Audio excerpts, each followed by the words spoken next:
কাকপথাৰ ৰাতি বিহু এটা ঐতিহ্য আছে আৰু কাকপথাৰ ৰাতি বিহু এবাৰ 2025 বৰ্ষৰ 12 বহাগ অৰ্থাৎ 26 এপ্ৰিলত এই কাকপথাৰ সমীপৰে কাঠবস্তি ৰাজহুৱা খেলপথাৰত অনুষ্ঠিত হ'ব আৰু বিগত প্ৰায় 3টা বৰ্ষ ইয়াতে হৈ আছে কাকপথাৰ ৰাতি বিহু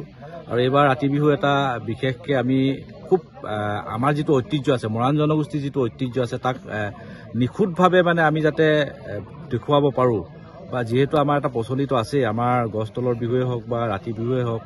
আমি যেহেতু ইয়াতে কাকপথাৰ ৰাতি বিহু আমি যেহেতু কিছু চিম্বলিক দেখাব লগা হয় গতিকে কিন্তু এইবাৰ আমি খুব নিখুঁতভাৱে আমি ইয়াত অনুষ্ঠিত কৰিব বিচাৰিছোঁ আৰু আজি এটা খুব সুন্দৰ দিন যে আমি কাকপথাৰ ৰাতি বিহুৰ যিটো ৰাতি ঘৰৰ আমি লাই খুঁটা স্থাপন হৈছে আৰু শ্ৰদ্ধাৰ হাতীগড় মোলানী সত্ৰৰ শতাধিকাৰ শ্ৰী শ্ৰী চক্ৰেশ্বৰ মহন্ত প্ৰভু ইতিমধ্যে আহি পাইছেহি আৰু আহি তেওঁ তেখেতৰ যিখিনি কৰণীয় সেইখিনি কাম নিশ্চয়কৈ কৰিছে গতিকে এবাৰ ৰাতি বিহুৰ ইয়াতে এটা অন্য মাদকতা লাভ কৰিবলৈ সক্ষম হ'ব বুলি আমি অনুভৱ কৰিছোঁ কোন কোন উপস্থিত থাকিব ইতিমধ্যে অসমৰ কেইবাগৰাকীও বৰেণ্য ব্যক্তিক আমি আমন্ত্ৰণ জনাইছোঁ তেখেতলোকৰ লেখক বুদ্ধিজীৱীসকলক আহিব আৰু যিমানবিলাক আমাৰ এই ৰাতি বিহুৰ কাৰণে যিসকলে ইতিমধ্যে ৰিচাৰ্চ কৰি আছে তেওঁলোকক আমি নিমন্ত্ৰণ জনাইছোঁ আৰু অহা কালিৰ ভিতৰত আমি সম্পূৰ্ণ নিশ্চয়কৈ হ'ব আৰু ইয়াতে আমি কেন্দ্ৰীয় মন্ত্ৰী আমাৰ মাননীয় সৰ্বানন্দ সোণোৱাল ডাঙৰীয়া অহা কথা আছে আৰু ৰাজ্য চৰকাৰৰ মন্ত্ৰী পীযুষ হাজৰিকা ডাঙৰীয়া প্ৰশান্ত ফুকন ডাঙৰীয়া আমাৰ স্থানীয় মন্ত্ৰী ৰূপেশ গোৱালা ডাঙৰীয়া কেইবাগৰাকী আহিব কেইবাগৰাকী বিধায়কো আহিব আৰু এইবাৰ ৰাতি বিহুৰ সেইকাৰণে আমি ভাবিছোঁ যে গুৱাহাটীৰ পৰা কেইবাগৰাকীও বিশিষ্ট লেখক আহিব আৰু এইবাৰ ৰাতি বিহুত আমাৰ এই অঞ্চলটোৰ প্ৰায় 5,000 নাচনী আমি যোগাৰ কৰাৰ পৰিকল্পনা কৰিছোঁ আমি আমাৰ টাৰ্গেটটো প্ৰকৃততে 5,000 কৰিব বিচাৰিছোঁ যদি হয় আমি নিশ্চয়কৈ সেইখিনিও আমাৰ ফুলফিল হ'ব বুলি ভাবিছোঁ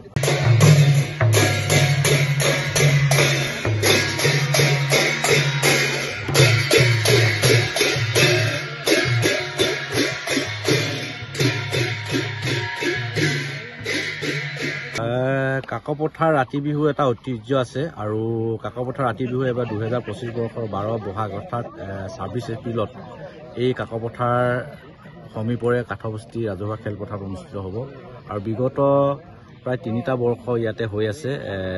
কাকপথাৰ ৰাতি বিহু আৰু এইবাৰ ৰাতি বিহু এটা বিশেষকৈ আমি খুব আমাৰ যিটো ঐতিহ্য আছে মৰাণ জনগোষ্ঠীৰ যিটো ঐতিহ্য আছে তাক নিখুঁতভাৱে মানে আমি যাতে দেখুৱাব পাৰোঁ বা যিহেতু আমাৰ এটা প্ৰচলিত আছে আমাৰ গছ তলৰ বিহুৱে হওক বা ৰাতি বিহুৱে হওক আমি যিহেতু ইয়াতে কাকপথাৰ ৰাতি বিহু আমি যিহেতু কিছু চিম্বলিক দেখাব লগা হয় গতিকে কিন্তু এইবাৰ আমি খুব নিখুঁতভাৱে আমি ইয়াত অনুষ্ঠিত কৰিব বিচাৰিছোঁ আৰু আজি এটা খুব সুন্দৰ দিন যে আমি কাকপথাৰ ৰাতি বিহুৰ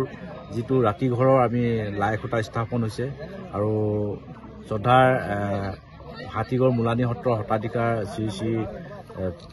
চক্ৰেশ্বৰ মহন্ত প্ৰভু ইতিমধ্যে আহি পাইছেহি আৰু আহি তেওঁ তেখেতৰ যিখিনি কৰণীয় সেইখিনি কাম নিশ্চয়কৈ কৰিছে গতিকে এবাৰ ৰাতি বিহুৰ ইয়াতে এটা অন্য মাদকতা লাভ কৰিবলৈ সক্ষম হ'ব বুলি আমি অনুভৱ কৰিছোঁ কোন কোন উপস্থিত থাকিব ইতিমধ্যে অসমৰ কেইবাগৰাকীও বৰেণ্য ব্যক্তিক আমি আমন্ত্ৰণ জনাইছোঁ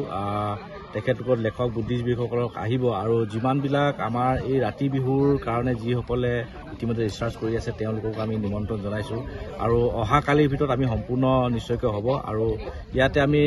কেন্দ্ৰীয় মন্ত্ৰী আমাৰ মাননীয় সৰ্বানন্দ সোণোৱাল ডাঙৰীয়া অহা কথা আছে আৰু ৰাজ্য চৰকাৰৰ মন্ত্ৰী পীযুষ হাজৰিকা ডাঙৰীয়া প্ৰশান্ত ফুকন ডাঙৰীয়া আমাৰ স্থানীয় মন্ত্ৰী ৰূপেশ গোৱালা ডাঙৰীয়া কেইবাগৰাকী আহিব কেইবাগৰাকী বিধায়কো আহিব আৰু এইবাৰ ৰাতি বিহুৰ সেইকাৰণে আমি ভাবিছোঁ যে গুৱাহাটীৰ পৰা কেইবাগৰাকীও বিশিষ্ট লেখক আহিব আৰু এইবাৰ ৰাতি বিহুত আমাৰ এই অঞ্চলটোৰ প্ৰায় 5,000 নাচনী আমি যোগাৰ কৰাৰ পৰিকল্পনা কৰিছোঁ আমি আমাৰ টাৰ্গেটটো প্ৰকৃততে 5,000 কৰিব বিচাৰিছোঁ যদি হয় আমি নিশ্চয়কৈ সেইখিনিও আমাৰ ফুলফিল হ'ব বুলি ভাবিছোঁ যিকোনো খবৰৰ বাবে যোগাযোগ কৰক 7099017330 লগতে 7099017110 নম্বৰত